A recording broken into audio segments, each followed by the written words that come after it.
Hey, yo.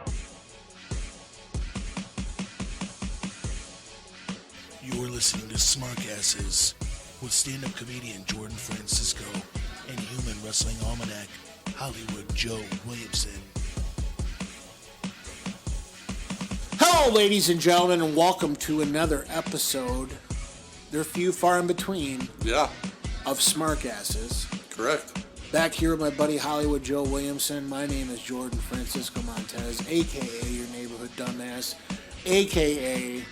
just fell last night, and I think I dislocated my shoulder. That's never a good thing. Doing laundry. Wow. Yeah. Shows you how slick I am. Yeah. But want to bring up some good things. The other day I was in Gun Lake. Yeah. I'm kind of famous out there. People know me. So am I. As we both are. But I think I was a little bit more demanding at what I wanted.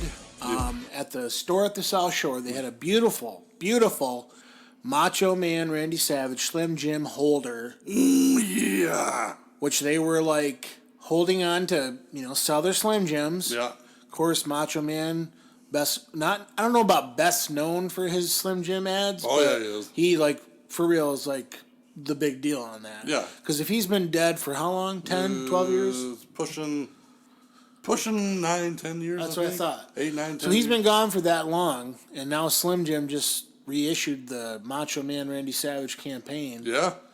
With big ass Savage style sticks. Yep. I ate they're one saying yesterday, actually. Well, who doesn't? I ate one yesterday, That's man. going to be my Thing lunch for the next few weeks. Thing was huge. Dude. So I demanded they give this to me because they had 2 of them at the store.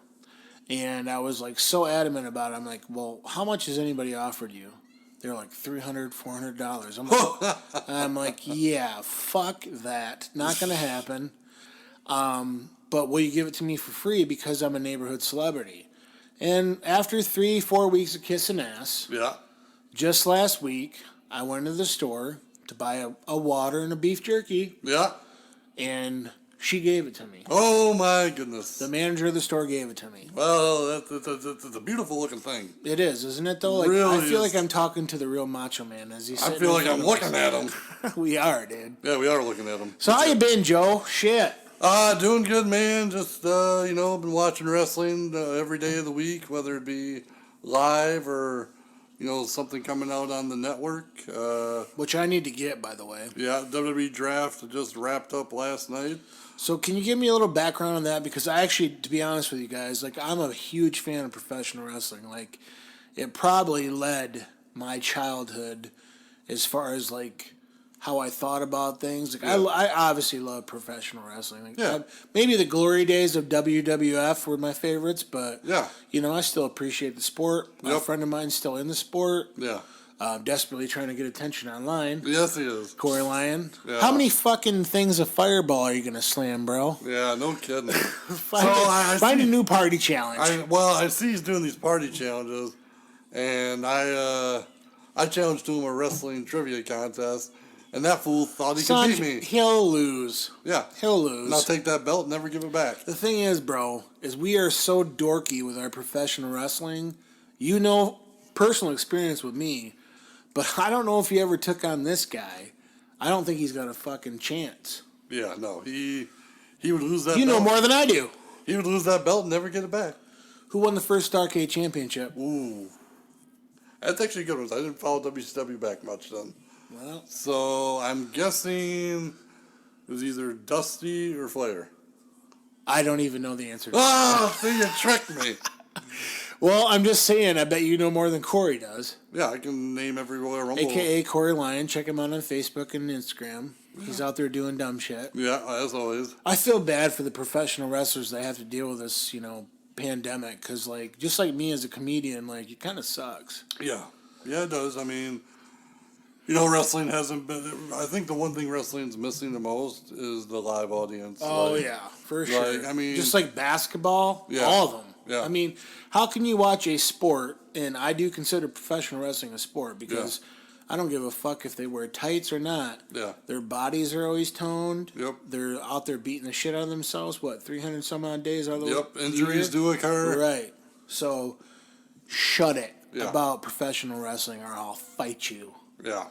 But anyway, I'm trying to say, like, I haven't been following professional wrestling as much because the fans aren't there. Yeah. It's kind of tripped me out seeing a whole bunch of. I don't mind it. I don't either. It's kind of cool, actually. Yeah. The Thunderdome was a good idea. Like, So does Vince have so much money that he could do a Thunderdome and no other professional sports can do that? well, the NBA was doing it technically. They were the first ones. They were the first ones. I mean, they copied the NBA. Let's just say it for what it is. They copied the NBA. Why not? But, Why not copy what works? But like, I mean, NASCAR's let fans back in. Their attendance has been better. So they have people going there live. Yes, NASCAR has. See, I did not. There know have that. been some football games where people have been live. I think basketball and baseball are the only places I haven't seen fans at. Baseball's the ones with the funny cutouts, aren't they? Yes, and there have been some funny cutouts. I do. No, if we're gonna talk funny cutouts, we gotta talk about. I'm trying to think of the team now. The Denver Broncos. So, a few weeks ago, they had a home game in Denver, obviously, and all of their cardboard cutouts were cardboard cutouts of every South Park character. I heard that too. And that was sweet. Like, to me, if you win the award for best COVID presentation of a sport, the Broncos got it hands down. For sure. I'd have to agree on that. Shout out to Matt Parker and what's his name, Trey? What the fuck? I don't care. They're really successful and we're not. That's all I'm trying to say. South Park is great. Love South Park. Never been a hater. Always been a fan. Yeah, yep. Always been a fan. Especially the gay fish episode with Kanye West. That was hilarious to me. So let's get back to professional wrestling. We get carried away sometimes. Yes, we do. We haven't seen each other in what, like 6 months, 4 months? About 3-4 months ago. There you go. Seems like 6. I know. It feels like Back to the Future just came up on Netflix. Exactly. I see we're getting distracted. There's Marty and there's me. Yeah, right. Doc, yeah. Anyway, wrestling. So Let me know about the WWE draft and what's going on with that because I actually missed it. I don't have cable. Yeah. I'm a cheap motherfucker nowadays due to COVID. Yeah. And tell me what's going on with that. So the draft took place this past Friday and last night on Raw. The way they did it was really weird. Yeah. So like they basically Who is drafting the stars? they say the network executives. Who's but that? I don't know. Bruce But- Pritchard, Shane McMahon. I don't know, but Stephanie's the one that made all the picks for everybody. Well, she's better on camera. Yeah, she so- looks better on camera. Yeah. But the way they did it just felt really weird to me Lame this year. almost. What? Lame almost. Yeah, I would say it was pretty lame. So, like, they wiped the entire rosters clean, and then they did the draft, but, like, half the people on SmackDown stayed on SmackDown, and half the people that were on Raw stayed on Raw. So you said this to me earlier that Vince has always been, like, hardcore Raw. Yes. And I couldn't agree more because look at all the success he had in the past with it. Yeah. Stone Cold, The Rock, Yeah. DX. I mean, why wouldn't you think Raw is your flagship show? Yeah. But who went to Raw? Oh, geez. Like, What are the big names? all the monsters went to Raw, like Bray Wyatt, Braun Okay. Strowman, Sheamus, Jeff Hardy, Matt Riddle, basically all the stars that Vince likes right now. And, SmackDown, SmackDown got like Apollo Crews and Bunch of nobodies, but good athletes. good athletes, but I feel like this has always been a trend. Anytime SmackDown gets momentum, And then Raw's hurting. Raw's hurting, Vince stacks the deck on Raw and kind of leaves SmackDown to, like, try and come up with something new. Can I just say this? As a long time, I'm talking WWF and Yeah. WWF and WWE fan. I love the McMahons for everything they've done for professional wrestling. But don't you think it's time for Vince to get the fuck out and let his fucking son-in-law run shit? I agree, and it's so funny because so the WWE Performance Center underwent some renovations over the last couple months, Sorry, just cracked claw. and I'm drinking a peace tea, so He's more responsible than I am. Guys. yes. So WWE expanded the Performance Center and built their own arena inside the Performance Center for the time being. I'm not sure if it's going to be a permanent thing or it's something they're going to try and make a profit off of once fans can get back. Yep. But I like the tribute. Triple H has always been a history guy. For sure. Like, he pays tribute to history. Why not? And so... The guy's part of history. And so the arena inside the Performance Center is now called the Capitol Wrestling Center. And the Capitol Wrestling thing comes from... Back in the day, right? So yeah. Before WWF even happened, Vince McMahon's grandfather started Capitol Wrestling Corporation. Okay. I bet you Corey Newington wouldn't know that one. Probably not, no. I didn't even know that one. No, and so now the arena in the Performance Center is called the Capitol Wrestling Center.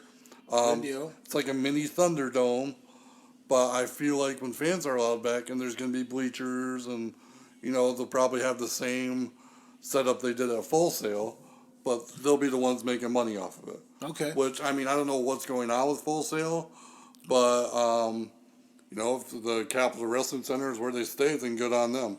Yeah.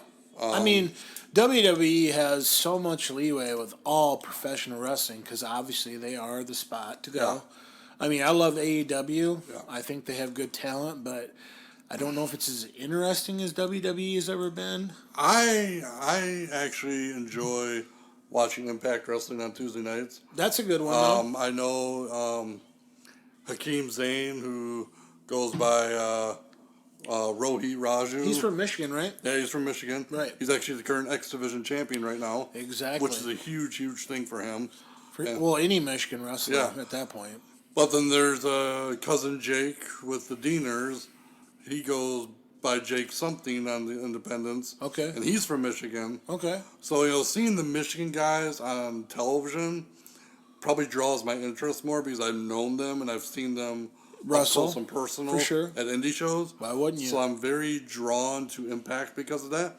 But Impact's also made a lot of good moves lately too, like bringing back Eric Young, bringing in Heath Slater. Isn't he the champion now, Eric Young? Eric Young, yeah. Yeah, he deserves that Yeah, like WWE dropped the ball on him. For sure. But even Heath Slater, like he's been... They dropped the ball on him too. Yeah, but he's an Impact. Yeah, I know And that. so, Free agent. Yeah, so I gotta tell you this because it was so funny to me a couple weeks ago.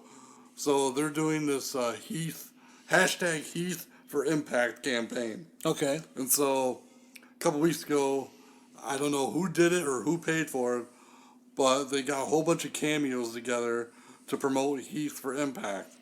And so That's good to hear. And these four people were so random, and I had to laugh my butt off. So they recruited David Hasselhoff. That's great. Flavor Flav. Wow. Nancy Kerrigan. Hold the fuck on. The chick that got her fucking kneecap blown out by Tanya Harding. Yeah. For sure, really. Yes, yeah. Well, how does Impact Wrestling have pull with that? Well, they use Cameo. Well, okay, so the cameo. Yeah, the cameo app. videos, yeah. Okay, gotcha. And the last one, I came off my couch for. They got freaking Chuck Norris. Oh, to promote. He's still alive. And he still looks pretty good for being 80 years old. I'm sure he does, because he knows how to fight Corona with his pinky finger. So, the fact that they got a cameo and got that arranged. That's nuts. A lot of people were talking about it, too. That got people talking. Hey, I love Cameo. Me too. Tell them about yours. I got a video from Ted DiBiase a while back. The $1 Million Man, son. And it was probably one of the most heartfelt things I ever heard. It was, dude. He was talking about how you're a brother of Christ and how you're a good guy like he is, even though he's made his $1 million mistakes. Yeah. It doesn't matter. He will always redeem himself. Shout out Ted DiBiase, though, for real. When I saw that shit, and he was I cried. I bet you. I almost did. I told him, so my buddy Jason. Ted DiBiase, the $1 Million Man, shot my homeboy Joey Williamson out. Hollywood Joe. Yeah. About cried, son. So, yeah, no. My buddy Jason is the one that set it up, the guy that does all my web graphics and web design. And So he had the connection to Ted, or what? Well, just reached out to him. Okay, that's cool though. Told him a little bit about my story. Well, none of these people at home have anything else to do, but might as well shout some good people out. So yeah, believe it or not, I was actually on the road to the UP when Jason's like, "Hey, you need to check your phone," and I was driving, so I'm like, "Well, I can't check my phone."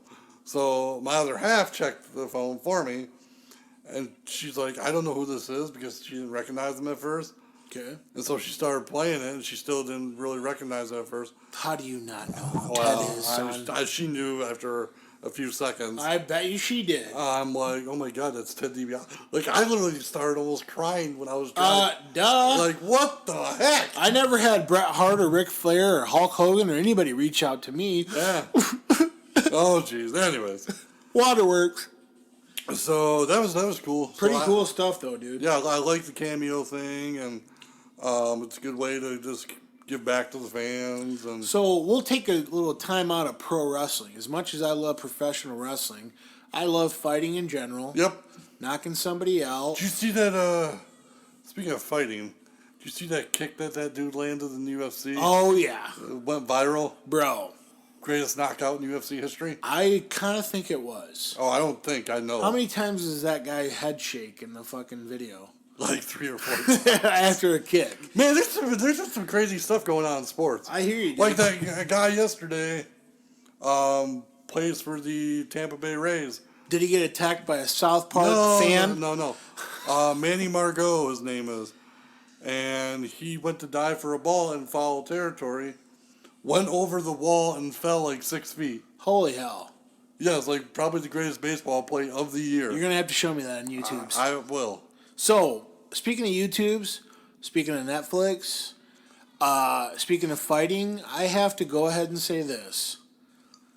When I first heard about the Karate Kid remake of Cobra Kai on Netflix, on YouTube before it was on Netflix, yeah. I was hating on it. Yeah. Here's what didn't make me hate on it. A friend of mine who I used to work with, comedian Brett Ernst from Los Angeles, I think he's in Ohio now with his wife, he's on it. He's the shitty cousin in the first season who plays the tricks on the kid. That's funny. Okay? Yeah. So, my dick got all hard on that one because I knew the guy, and I'm like, he's a funny dude. Like, one of the best comedians I've probably ever met in my lifetime. Yeah. He's got a great joke about a roller skating rink, dude. You got to check that shit out. All right. But it had me won over then. Then it hits on Netflix because Netflix bought the rights to the show. Yes, they did. And now it's a worldwide phenomenon. Yes, it is. And I could not be happier for the people who produced the show. Yep. The old people that were in the original Karate Kid. Yep. And my boy Brett. Like, how do you feel about that show? Well, first off, have you watched both seasons? I have. Okay.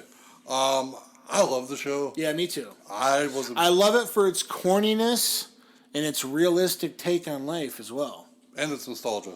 Exactly. They bring back 80s, some nostalgia. For sure. They bring out all the 80s nostalgia, for real. I love it. Like, I like you, was a little skeptical at first. Me too, as always. I'm like, how are they going to pull this off without Pat Morita not being in it, Well, they did a good job. Because that's a big component. But they played into the Mr. Miyagi thing quite a bit. Yeah, and they pay a lot of tribute to him. And, as they should. I love, like, the first couple of episodes in season 1 were kind of like, okay, this might not be good, this might be. See, I liked it from the get-go. It started picking up. Okay, the reason why I liked it from the get-go is because I used to be a fan of fucking Saved by the Bell. Oh, jeez. The corniest show ever made. Yeah. So I'm thinking if they paid tribute to the old Karate Kid and do some new shit with the old characters, I'm all for it. Yeah, and they have. They continue to pay tribute while creating new stars. Mm-hmm. Kind of like professional wrestling sometimes. But I think Cobra Kai is doing a better job. Oh, no doubt about that. I'm more entertained by Cobra Kai than I am anything else. For sure, dude. I'd rather pretend to do karate than pretend to professional wrestle. Yeah, pretty much. I mean, I have all 3 Karate Kid soundtracks on my phone. Oh my! You are a bigger dork than I am. I'm a big mark when it comes to Karate Kid and Cobra Kai. Who isn't though?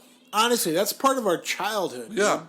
That's what we grew up. Well, it's so funny because I have to laugh at people because people were talking about it when it was on YouTube. Yeah. Like people. Yeah. But when it went to Netflix, like you said, the whole yeah. the whole freaking world's talking about. Well, and so people kept messaging me.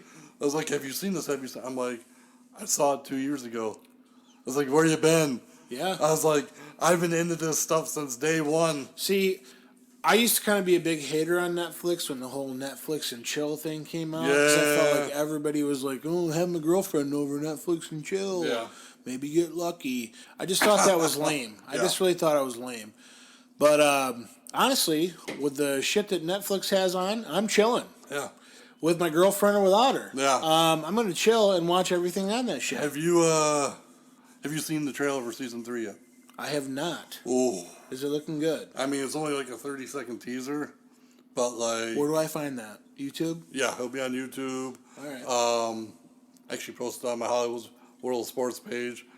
But like. Sorry, I don't like you. I don't follow you. I know. Nobody likes me. I do. Fuck Nobody off, follows Joe. me. Fuck But off. anyways, like there was a 10-second clip when they promoted the move to Netflix, Okay. and I about like lost it I mean, huge deal right there. because of the last 10 seconds of the video because they teased something big in season 3. I'm gonna have to watch it. But then the actual announcement for season 3, that trailer was like, oh my god, season 3 is going to be really, really serious. It better be. And so it's almost like The kid almost died in season 2. it's almost like, and I've said this to Holly a couple of times. It's almost like the Harry Potter movies, like. See, I'm not a fan of those. But people would get the gist. Like the first 2 or 3 Harry Potter movies were really kiddie and corny and children-like. Almost had to be though. But as the series progresses, and even as the books have progressed, Gets a little more darker. it gets a little darker and a little more serious. Yep. And I feel like this is where Cobra Kai is headed for season 3. Good. It's going to be more serious, a little more darker.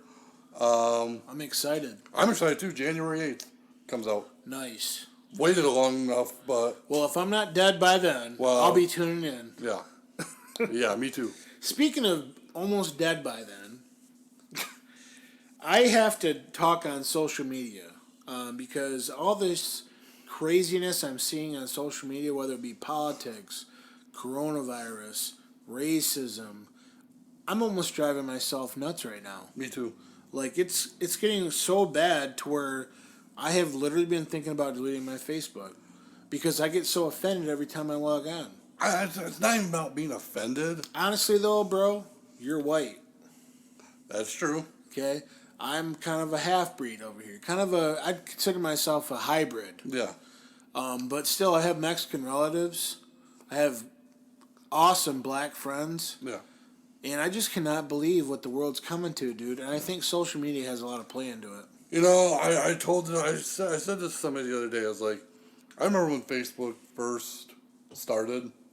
It was all innocent. It was all innocent. You had to have a college email to have it, son. Yeah. And like, man, like I wish we could go back to the days of where we were just posting pictures, giving updates about life. Yeah, for sure. I mean, I personally think if it were me at this point, and if I was running Facebook, I would ban literally every news page out there. Yeah. I would shut down every news page. The only reason they can is because those news pages are probably paying their advertisement bill. Probably. You know? And that's why, dude, it's just so crazy. Well, okay, let me take it one step further. If it's not a legit news page. Well, they said they were cracking down on that a little while ago, didn't they? Well, you haven't cracked down that much. Exactly. You know, so Who's paying who? That's like, my question. I'm with you in the fact that if I didn't run my sports page, I would probably delete Facebook altogether. For sure. And there's actually part of me that just like wants to create like a second profile, leave it all blank. I mean, I've created like so many profiles. I know, but what I'm saying though, trying to get away my old life and all that shit, like for real. but what I'm saying is like if it came down to it and I was really gonna get rid of Facebook, I would just create like a blank profile, make myself the admin on my page. Yep. And then the only time you'd hear from me is if I was posting about sports or wrestling. Hold on 1 second, son. Taco Baby in the house. I will, hold on. What do you need, sissy? My kid's here. Sorry. Yes. Oh, she needs the video restarted. YouTube. Gotta love YouTube. Yeah, thank God. But, you know, like I said, it's just such a toxic environment right now. And, like, people will say, well, Facebook's worse than Twitter, or Twitter's worse than Facebook. They're all terrible. They're all horrible. They're all terrible. And it's like, I just, like, part of me doesn't even want to share the positive things in my life anymore. Mm-hmm. And my mindset is like, well, if you want to know what's going on in my life, pick up the phone and call me. Exactly. Even the positive shit's getting ripped on, dude. Yeah. It really is. Like, yeah. If you update your relationship status and say you love somebody, yeah. It's getting ripped apart by your past, present, and your future. Yeah, exactly. And so I just truly, as much as I love social media for a tool to, like, expose yourself to the world and maybe try to get yourself known, I also fucking hate it. Oh, I hate it too. For everything. Yeah. I do. Like, I remember how easy life was before it. I mean, and I've said this for the last 4 to 5 years. Social media has been the downfall to society. My great grandfather said back in the day that the internet would one day rule the world, and it's going to make it a worse place. Yeah. Well, shouts out to my grandfather, son, because he couldn't have been more right. Here we are. I'm, like, really upset about all of it. Yeah. Here's the thing, though. If you're on social media, be positive. Like, be polite. Encourage people. Be polite. Don't be a dickhead. Agree to disagree. Oh, yeah, exactly. Like, seriously, like, don't, like, air out all your grievances in your personal life and shit. Nobody needs to hear that stuff. And nobody, and honestly, like, and some people who hear this will know who I'm talking about. I bet you they fucking do. Yeah. Sorry, I swear a lot, guys. I don't give a shit. I don't get on Facebook to hear people's political views or beliefs. I could give a shit less who you vote for or what you think. For sure. I care about what's going on in your life. Yep. I care about how you doing. You know, what new exciting things are happening in your life. That's the stuff I care about. That's why we all joined Facebook, for the reasons, exactly. Right? That's why we all joined it, for the reasons to that connect was. With people. Exactly. Connect with people. That's it. Yeah. Now it's like connect with people and destroy people. Yeah. Seems to be the new narrative. Let's even add to that. Connect with people only with similar interests. Mm-hmm. You can't view differently. You can't do different things than someone else and get along, which we all know that's garbage. For sure. Because, you know, here's the thing. I have friends that are black. I have friends that are Mexican. I have friends that are Cuban, Puerto Rican. Love their foods. Yep. The heck, one of my closest friends is an atheist. Dude, I got plenty of atheist friends, bro. That should tell you something. None of my friends believe in Jesus. Yeah, and you know what? That's fine. Exactly. My thought has always been that my opinion of a person is based on how they treat me and treat others around me. Exactly, dude. And that's the way it should be. That's old school material right there, guys. Take your notes, kids. Yeah. Because right now you're hearing two dipshits talk about real life and meaning it 100%. Yeah. I think we all should follow that, because we'd all be a better society if people just started caring about everybody else, man. Yep. That's the thing, is nobody cares about Black Lives Matter. Nobody cares about Blue Lives Matter. Nobody cares about anything now. Nope. It doesn't matter what, lives matter. They don't care about any life. Nope. So they should come out with some kind of fucking no lives matter. Honestly, it breaks my heart, dude, but it's true story. Could you imagine if someone started walking around town with a shirt that said "No Lives Matter"? How about this? No lives matter, and he too. Hashtag he too. Jesus. Guys getting abused by women. How about that one, right? Jesus. It'd create a whole fucking uproar. But I'm not going to be that guy. No, neither am I. We might talk about it for fun. Yeah. But we love everybody. Yeah, we do. Exactly.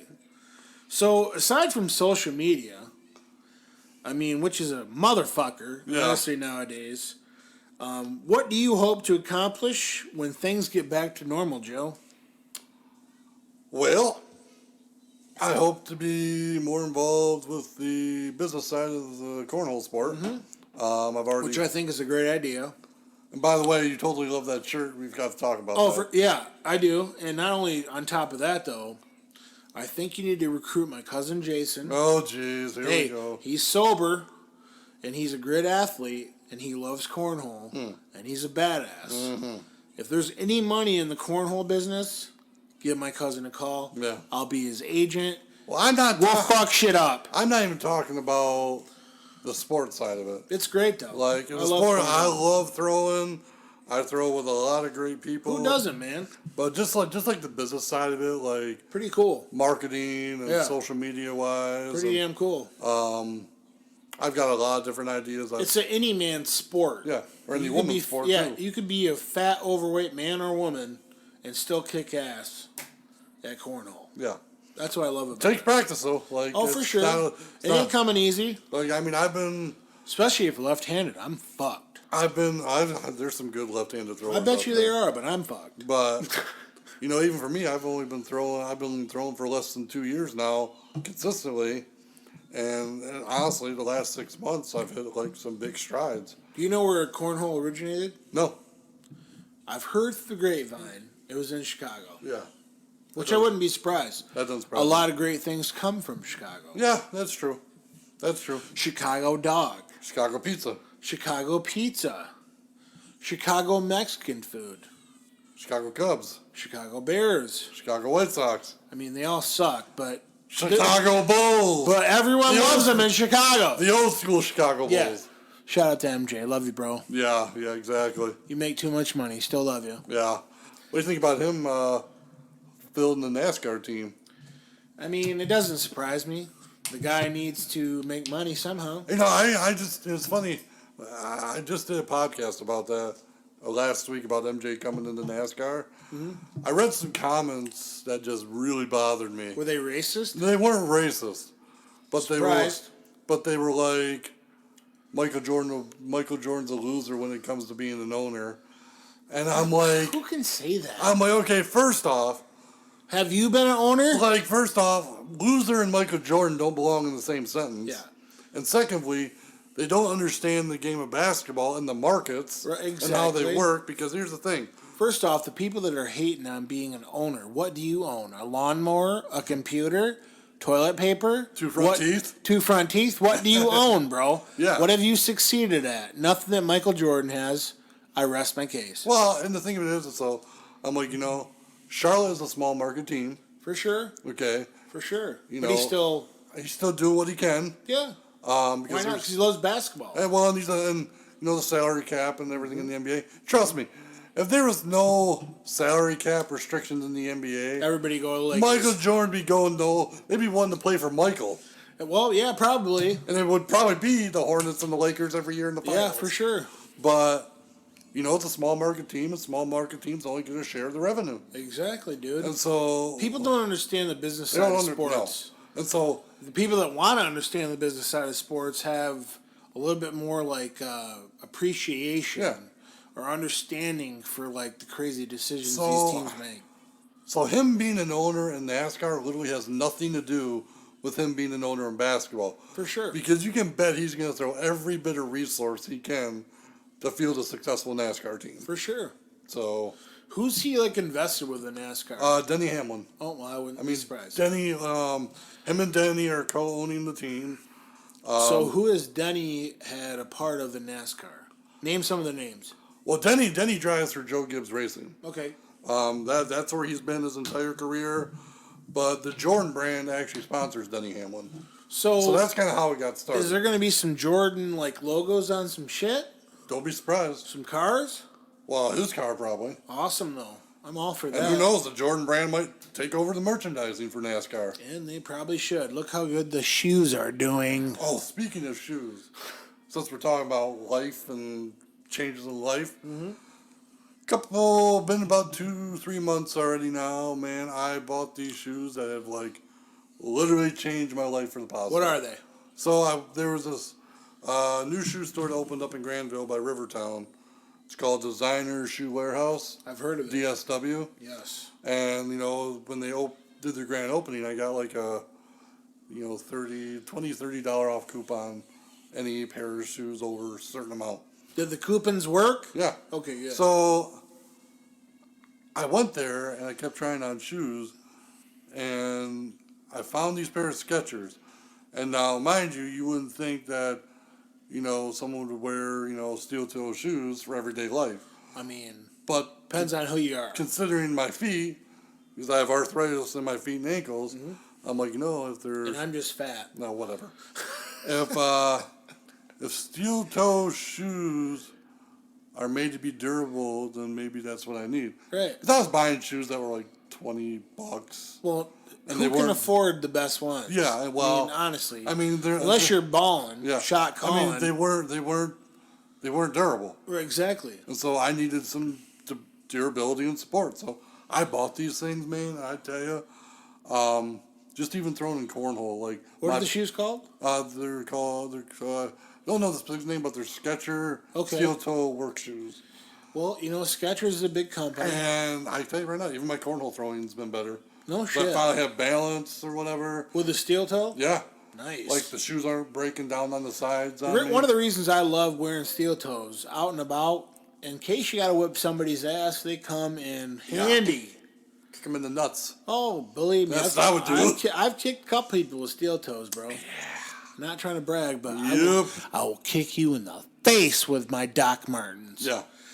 So that's been a really positive thing for me, and That's awesome, dude. it's good. Well, we got to wrap this thing up. Honestly, this has been a really awesome podcast. I feel like we get more shit out on the table than we talk in life. Yeah. Yeah, I mean, like... When we have a microphone in front of our faces, like, I almost catch up with you, like, before we do the show and after. Yeah, like, and like... And I miss this shit, dude. Yeah, I do, too. Like, I mean, everyone's doing podcasts now because nobody can do shows. Nobody can do anything. Yeah, but we're fun, though. Exactly. We're fun about it. Well, I'm retarded. You're kind of more reserved. I'll give you that. But that's what makes us both great, dude. Yeah, and... sometimes it's not always going to be about wrestling. No.